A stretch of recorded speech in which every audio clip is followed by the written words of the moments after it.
Last week, we showed you Bill Maher torching celebrities whining about how much they hate America. Well, this time, he's locking sights on woke politicians and activists who cry about how this country's a disaster while daydreaming about fleeing to some fantasy utopia. Spoiler alert, this one's explosive. Buckle up. In America, you have to want to live here. I bring this up because there was a video that made the rounds recently by a woman who said she was a proud progressive and was running for state representative in New Hampshire, and yet posted this.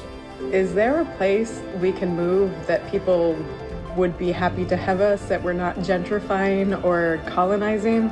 I don't want to be a problem, but I need to get the fuck out of this country. The fuck out of this country? The one you want to be elected to a leadership position in? What was your campaign slogan? America, a shining shithole on a hill? Ever notice how ever since Trump won, the whining never stopped? Politicians and celebrities screaming that America's unlivable. Some are bitter because Kamala flopped, others are furious Trump's back. But the excuses get dumber by the day.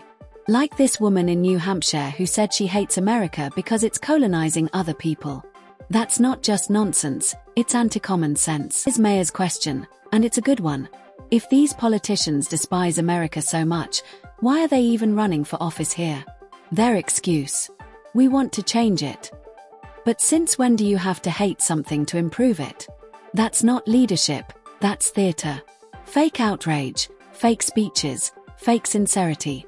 If you hate the country that much, maybe the last thing you should be doing is trying to run it. Have big problems? Yes, I've often cited the America sucks list. Things like being 54th in the world in infant mortality behind Cuba, 19th in literacy behind Russia, 72nd in female representation in government behind Iraq. A lot of work to do here. And is it possible for a country to lose itself so much that leaving it is justified? Yes, but we're not there yet, not by a long shot, and we don't need quitters. We need people who will stay and fix it. And let's get real, we don't need quitters like Ellen or Rosie who threaten to leave every time politics doesn't go their way. What we need are people who stay, who fight, who fix what's broken instead of bolting the second things get tough. America doesn't need fair-weather fans. It needs citizens with courage, grit, and loyalty. America isn't worth... Too many people don't even realize how good they've got it. They look at Europe or Canada with rose-colored glasses, cherry-pick the parts they like, and ignore the trade-offs. They complain as if freedom, prosperity, and security are automatic gifts. Meanwhile, they overlook the fact that most countries don't guarantee the liberties Americans take for granted every day. Self-identified liberals say there have been times when they consider this country and experience the good life, but somehow it's so terrible you want to leave? Here's the irony. Democrats shout non-stop that America is broken beyond repair. Yet in the next breath, they demand open borders so more immigrants can come in. Wait a minute. If it's such a nightmare here, why invite millions of people into it? That's not logic, that's hypocrisy. And immigrants voting with their feet prove the truth. America is still the land of opportunity. Because let's face it, outside of America, oppression and censorship are the norm. In plenty of countries, if you protest, you go to jail. Post on social media, you get silenced or worse. Yet woke activists paint life abroad as paradise while trashing their own country. It's delusional. People risk everything to come here because America still represents freedom, something too many take for granted. And for those dreaming about Europe, let's be honest, it's not the utopia Instagram makes it look like. In the UK, companies can be sued for indirect discrimination even if they weren't hiring. Scotland tried to let 16-year-olds change gender by self-declaration. Sweden lowered the same threshold. Germany and Spain are following suit.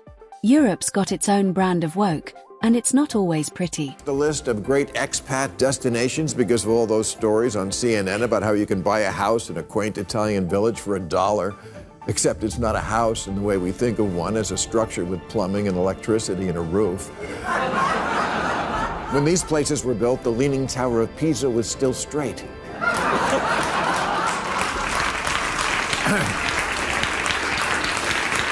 Sure, you can spend $100 to make them livable, and I'm sure it's no problem to find reliable workmen in rural Italy who you'll then fall in love with like in Under the Tuscan Sun,